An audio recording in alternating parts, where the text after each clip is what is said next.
Confirm చేశామంటున్నారు కదా, ముందు MLA అయ్యి తర్వాత ఎంపీగా వస్తాను సార్. అనౌన్స్ చేయమంటారా? చెయ్యండి సార్.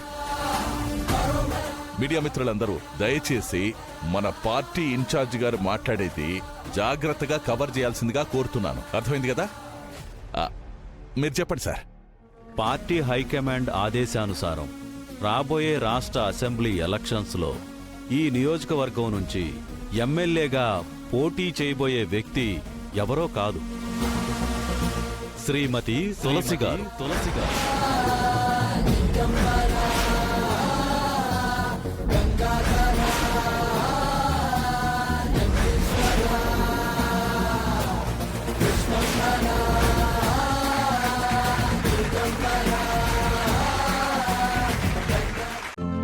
ఈ రోజే డౌన్లోడ్ చేయండి, మీ ఫేవరెట్ షోస్ చూడండి.